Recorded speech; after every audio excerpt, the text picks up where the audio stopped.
Kitab 1 Korintus. Dari Paulus, yang oleh kehendak Allah dipanggil menjadi Rasul Kristus Yesus, dan dari Sostenes, saudara kita, kepada jemaat Allah di Korintus, yaitu mereka yang dikuduskan dalam Kristus Yesus, dan yang dipanggil menjadi orang-orang kudus, dengan semua orang di segala tempat yang berseru kepada nama Tuhan kita Yesus Kristus, yaitu Tuhan mereka dan Tuhan kita. Kasih karunia dan damai sejahtera dari Allah Bapa kita dan dari Tuhan Yesus Kristus menyertai kamu. Aku senantiasa mengucap syukur kepada Allahku karena kamu, atas kasih karunia Allah yang dianugerahkannya kepada kamu dalam Kristus Yesus. Sebab di dalam Dia kamu telah menjadi kaya dalam segala hal, dalam segala macam perkataan dan segala macam pengetahuan, sesuai dengan kesaksian tentang Kristus yang telah diteguhkan di antara kamu. Demikianlah kamu tidak kekurangan dalam suatu karunia pun, sementara kamu menantikan penyataan Tuhan kita Yesus Kristus. Ia juga akan meneguhkan kamu sampai kepada kesudahannya, sehingga kamu tak bercacat pada hari Tuhan kita Yesus Kristus. Allah yang memanggil kamu kepada persekutuan dengan anaknya, Yesus Kristus, Tuhan kita, adalah setia. Tetapi aku menasihatkan kamu, saudara-saudara, demi nama Tuhan kita Yesus Kristus, supaya kamu seia sekata, dan jangan ada perpecahan di antara kamu. Tetapi sebaliknya supaya kamu erat bersatu dan sehati sepikir. Sebab saudara-saudaraku, aku telah diberitahukan oleh orang-orang dari keluarga Chloe tentang kamu, bahwa ada perselisihan di antara kamu. Yang aku maksudkan ialah bahwa kamu masing-masing berkata, aku dari golongan Paulus, atau aku dari golongan Apolos, atau aku dari golongan Kefas, atau aku dari golongan Kristus. Adakah Kristus terbagi-bagi? Adakah Paulus disalibkan karena kamu? Atau adakah kamu dibaptis dalam nama Paulus? Aku mengucap syukur bahwa tidak ada seorang pun juga di antara kamu yang aku baptis selain Krispus dan Gaius, sehingga tidak ada orang yang dapat mengatakan bahwa kamu dibaptis dalam namaku. Juga keluarga Stefanus, aku yang membaptisnya. Kecuali mereka aku tidak tahu, entahkah ada lagi orang yang aku baptis. Sebab Kristus mengutus aku bukan untuk membaptis, tetapi untuk memberitakan Injil. Dan itu pun bukan dengan hikmat perkataan, supaya salib Kristus jangan menjadi sia-sia. Sebab pemberitaan tentang salib memang adalah kebodohan bagi mereka yang akan binasa. Tetapi bagi kita yang diselamatkan, pemberitaan itu adalah kekuatan Allah. Karena ada tertulis, aku akan membinasakan hikmat orang-orang berhikmat, dan kearifan orang-orang bijak akan kulenyapkan. Di manakah orang yang berhikmat? Di manakah ahli Taurat? Di manakah pembantah dari dunia ini? Bukankah Allah telah membuat hikmat dunia ini menjadi kebodohan? Oleh karena dunia, dalam hikmat Allah, tidak mengenal Allah oleh hikmatnya, maka Allah berkenan menyelamatkan mereka yang percaya oleh kebodohan pemberitaan Injil. Orang-orang Yahudi menghendaki tanda, dan orang-orang Yunani mencari hikmat. Tetapi kami memberitakan Kristus yang disalibkan. Untuk orang-orang Yahudi suatu batu sandungan, dan untuk orang-orang bukan Yahudi suatu kebodohan. Tetapi untuk mereka yang dipanggil, baik orang Yahudi maupun orang bukan Yahudi, Kristus adalah kekuatan Allah dan hikmat Allah. Sebab yang bodoh dari Allah lebih besar hikmatnya daripada manusia, dan yang lemah dari Allah lebih kuat daripada manusia. Ingat saja saudara-saudara, bagaimana keadaan kamu ketika kamu dipanggil. Menurut ukuran manusia tidak banyak orang yang bijak, tidak banyak orang yang berpengaruh, tidak banyak orang yang terpandang. Tetapi apa yang bodoh bagi dunia, dipilih Allah untuk memalukan orang-orang yang berhikmat. Dan apa yang lemah bagi dunia, dipilih Allah untuk memalukan apa yang kuat. Dan apa yang tidak terpandang dan yang hina bagi dunia, dipilih Allah. Bahkan apa yang tidak berarti, dipilih Allah untuk meniadakan apa yang berarti. Supaya jangan ada seorang manusia pun yang memegahkan diri di hadapan Allah. Tetapi oleh Dia, kamu berada dalam Kristus Yesus, yang oleh Allah telah menjadi hikmat bagi kita. Ia membenarkan dan menguduskan dan menebus kita. Karena itu seperti ada tertulis, barang siapa yang bermegah, hendaklah ia bermegah di dalam Tuhan.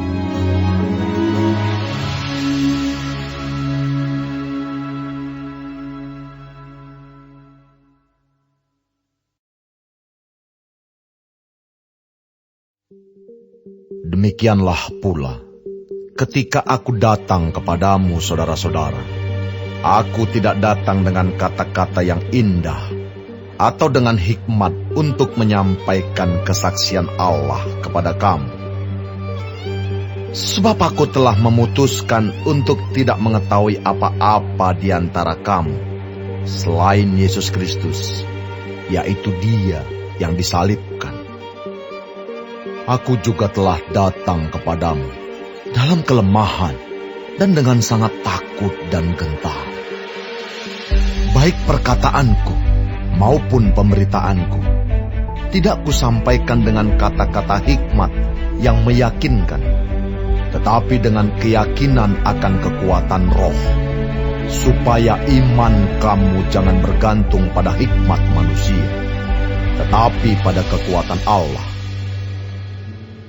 Sungguh pun demikian, kami memberitakan hikmat di kalangan mereka yang telah matang, yaitu hikmat yang bukan dari dunia ini, dan yang bukan dari penguasa-penguasa dunia ini, yaitu penguasa-penguasa yang akan ditiadakan.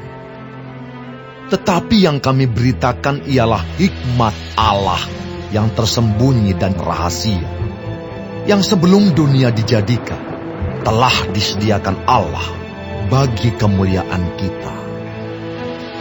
Tidak ada dari penguasa dunia ini yang mengenalnya, sebab kalau sekiranya mereka mengenalnya, mereka tidak menyalibkan Tuhan yang mulia. Tetapi seperti ada tertulis, apa yang tidak pernah dilihat oleh mata, dan tidak pernah didengar oleh telinga, dan yang tidak pernah timbul di dalam hati manusia, semua yang disediakan Allah untuk mereka yang mengasihi Dia. Karena kepada kita Allah telah menyatakannya oleh Roh, sebab Roh menyelidiki segala sesuatu, bahkan hal-hal yang tersembunyi dalam diri Allah. Siapa gerangan di antara manusia yang tahu apa yang terdapat di dalam diri manusia, selain roh manusia sendiri yang ada di dalam dia? Demikian pula lah tidak ada orang yang tahu apa yang terdapat di dalam diri Allah, selain roh Allah. Kita tidak menerima roh dunia, tetapi roh yang berasal dari Allah, supaya kita tahu apa yang dikaruniakan Allah kepada kita. Dan karena kami menafsirkan hal-hal rohani kepada mereka yang mempunyai roh, kami berkata-kata tentang karunia-karunia Allah dengan perkataan yang bukan diajarkan kepada kami oleh hikmat manusia, tetapi oleh roh. Tetapi manusia duniawi tidak menerima apa yang berasal dari roh Allah, karena hal itu baginya adalah suatu kebodohan, dan ia tidak dapat memahaminya, sebab hal itu hanya dapat dinilai secara rohani. Tetapi manusia rohani menilai segala sesuatu, tetapi ia sendiri tidak dinilai oleh orang lain. Sebab, siapakah yang mengetahui pikiran Tuhan, sehingga ia dapat menasihati dia? Tetapi kami memiliki pikiran Kristus.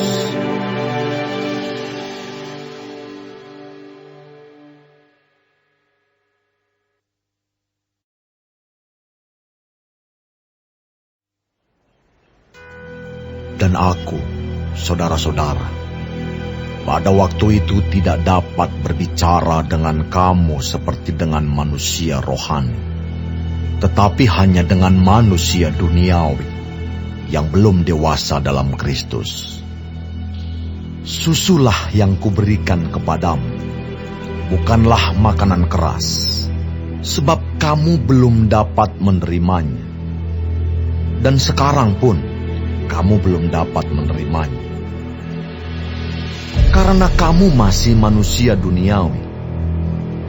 Sebab jika di antara kamu ada iri hati dan perselisihan, bukankah hal itu menunjukkan bahwa kamu manusia duniawi dan bahwa kamu hidup secara manusiawi? Karena jika yang seorang berkata, "Aku dari golongan Paulus," dan yang lain berkata, "Aku dari golongan Apolos," bukankah hal itu menunjukkan bahwa kamu manusia duniawi yang bukan rohani? Jadi, apakah Apolos? Apakah Paulus? Pelayan-pelayan Tuhan yang olehnya kamu menjadi percaya, masing-masing menurut jalan yang diberikan Tuhan kepadanya. Aku menanam, Apolos menyiram, tetapi Allah yang memberi pertumbuhan. Karena itu, yang penting bukanlah yang menanam atau yang menyiram, melainkan Allah yang memberi pertumbuhan. Baik yang menanam maupun yang menyiram adalah sama, dan masing-masing akan menerima upahnya sesuai dengan pekerjaannya sendiri. Karena kami adalah kawan sekerja Allah. Kamu adalah ladang Allah, bangunan Allah.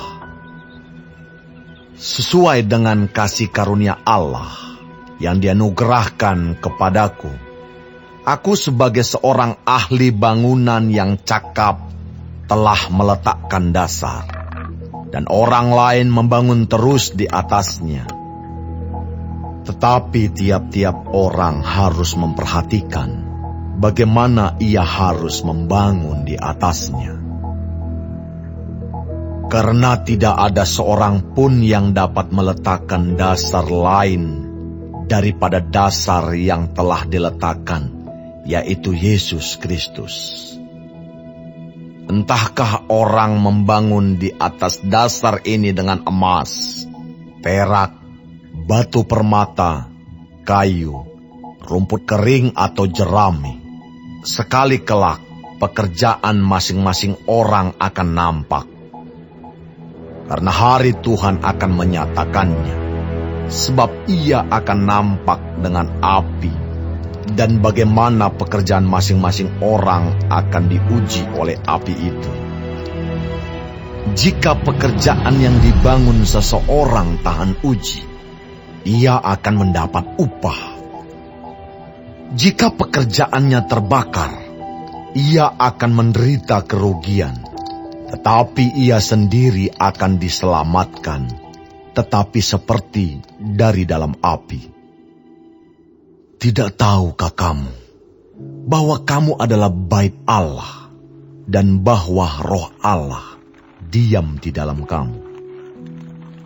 Jika ada orang yang membinasakan bait Allah, maka Allah akan membinasakan dia.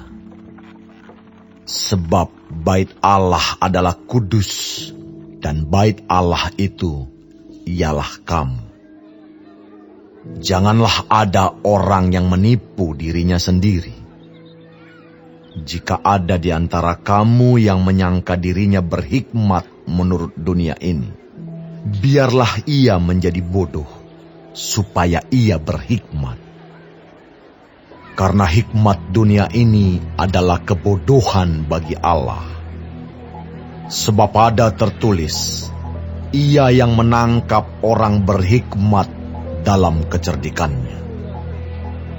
Dan di tempat lain, Tuhan mengetahui rancangan-rancangan orang berhikmat. Sesungguhnya, semuanya sia-sia belaka. Karena itu, janganlah ada orang yang memegahkan dirinya atas manusia, sebab segala sesuatu adalah milikmu. Baik Paulus, Apolos, maupun Kefas, baik dunia, hidup maupun mati, baik waktu sekarang maupun waktu yang akan datang, semuanya kamu punya. Tetapi kamu adalah milik Kristus, dan Kristus adalah milik Allah.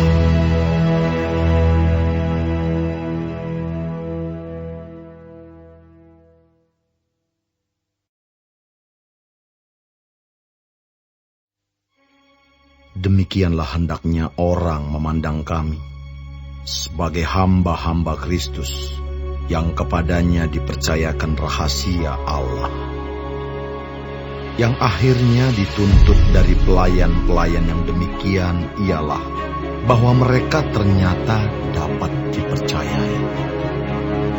Bagiku sedikit sekali artinya entahkah aku dihakimi oleh kamu atau oleh suatu pengadilan manusia. Malahan diriku sendiri pun tidak kuhakimi. Sebab memang aku tidak sadar akan sesuatu, tetapi bukan karena itulah aku dibenarkan. Dia yang menghakimi aku, ialah Tuhan.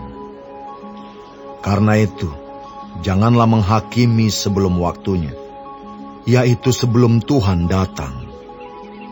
Ia akan menerangi juga apa yang tersembunyi dalam kegelapan, dan ia akan memperlihatkan apa yang direncanakan di dalam hati. Maka tiap-tiap orang akan menerima pujian dari Allah. Saudara-saudara, kata-kata ini aku kenakan pada diriku sendiri dan pada Apolos, karena kamu, supaya dari teladan kami kamu belajar apakah artinya ungkapan. Jangan melampaui yang ada tertulis, supaya jangan ada di antara kamu yang menyombongkan diri dengan jalan mengutamakan yang satu daripada yang lain. Sebab siapakah yang menganggap engkau begitu penting? Dan apakah yang engkau punyai yang tidak engkau terima? Dan jika engkau memang menerimanya, mengapakah engkau memegahkan diri, seolah-olah engkau tidak menerimanya? Kamu telah kenyang, kamu telah menjadi kaya. Tanpa kami, kamu telah menjadi raja. Alangkah baiknya kalau benar demikian, bahwa kamu telah menjadi raja, sehingga kami pun turut menjadi raja dengan kamu. Sebab menurut pendapatku, Allah memberikan kepada kami, para rasul, tempat yang paling rendah, sama seperti orang-orang yang telah dijatuhi hukuman mati. Sebab kami telah menjadi tontonan bagi dunia, bagi malaikat-malaikat, dan bagi manusia. kami bodoh oleh karena Kristus, tetapi kamu arif dalam Kristus. Kami lemah, tetapi kamu kuat. Kamu mulia, tetapi kami hina. Sampai pada saat ini kami lapar, haus, telanjang, dipukul, dan hidup mengembara. Kami melakukan pekerjaan tangan yang berat. Kalau kami dimaki, kami memberkati.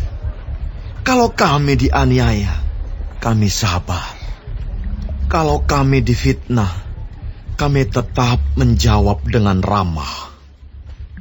Kami telah menjadi sama dengan sampah dunia, sama dengan kotoran dari segala sesuatu, sampai pada saat ini. Hal ini kutuliskan bukan untuk memalukan kamu, tetapi untuk menegur kamu sebagai anak-anakku yang kukasihi. Sebab sekalipun kamu mempunyai beribu-ribu pendidik dalam Kristus, kamu tidak mempunyai banyak bapa. Karena akulah yang dalam Kristus Yesus telah menjadi bapamu oleh Injil yang kuberitakan kepadamu. Sebab itu aku menasihatkan kamu, turutilah teladanku. Justru itulah sebabnya aku mengirimkan kepadamu Timotius, yang adalah anakku yang kekasih dan yang setia dalam Tuhan. Ia akan memperingatkan kamu akan hidup yang kuturuti dalam Kristus Yesus, seperti yang kuajarkan di mana-mana dalam setiap jemaat. Tetapi ada beberapa orang yang menjadi sombong, karena mereka menyangka bahwa aku tidak akan datang lagi kepadamu. Tetapi aku akan segera datang kepadamu, kalau Tuhan menghendakinya. Maka aku akan tahu, bukan tentang perkataan orang-orang yang sombong itu, tetapi tentang kekuatan mereka. Sebab kerajaan Allah bukan terdiri dari perkataan, tetapi dari kuasa. Apakah yang kamu kehendaki?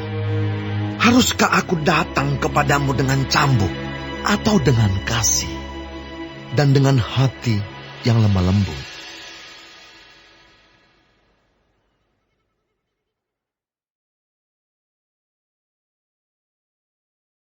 Memang orang mendengar bahwa ada percabulan di antara kamu, dan percabulan yang begitu rupa, seperti yang tidak terdapat sekalipun di antara bangsa-bangsa yang tidak mengenal Allah, yaitu bahwa ada orang yang hidup dengan istri ayahnya.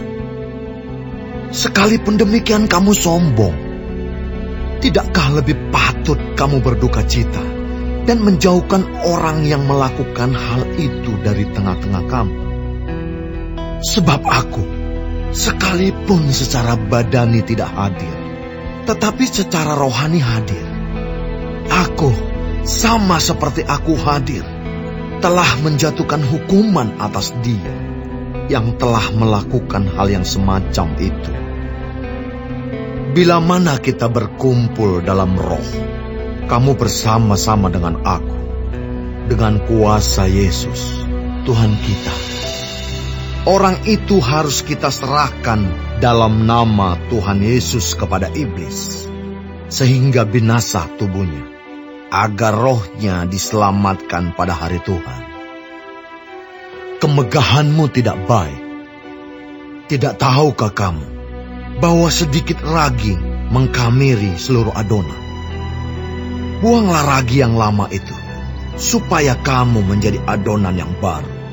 Sebab kamu memang tidak beragi. Sebab anak domba Paskah kita juga telah disembelih, yaitu Kristus. Karena itu, marilah kita berpesta, bukan dengan ragi yang lama, bukan pula dengan ragi keburukan dan kejahatan, tetapi dengan roti yang tidak beragi, yaitu kemurnian dan kebenaran. Dalam suratku telah kutuliskan kepadamu, supaya kamu jangan bergaul dengan orang-orang cabul. Yang aku maksudkan bukanlah dengan semua orang cabul pada umumnya dari dunia ini, atau dengan semua orang kikir dan penipu, atau dengan semua penyembah berhala. Karena jika demikian, kamu harus meninggalkan dunia ini. Tetapi yang kutuliskan kepada kamu ialah, supaya kamu jangan bergaul dengan orang yang sekalipun menyebut dirinya saudara adalah orang cabul, kikir, penyembah berhala, pemfitnah, pemabuk, atau penipu. Dengan orang yang demikian, janganlah kamu sekali-kali makan bersama-sama. Sebab dengan wewenang apakah aku menghakimi mereka yang berada di luar jemaat? Bukankah kamu hanya menghakimi mereka yang berada di dalam jemaat? Mereka yang berada di luar jemaat akan dihakimi Allah. Usirlah orang yang melakukan kejahatan dari tengah-tengah kamu.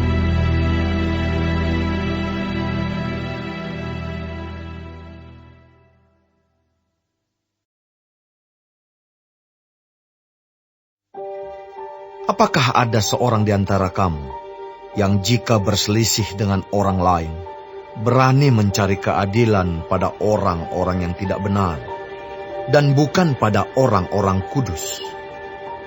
Atau tidak tahukah kamu bahwa orang-orang kudus akan menghakimi dunia?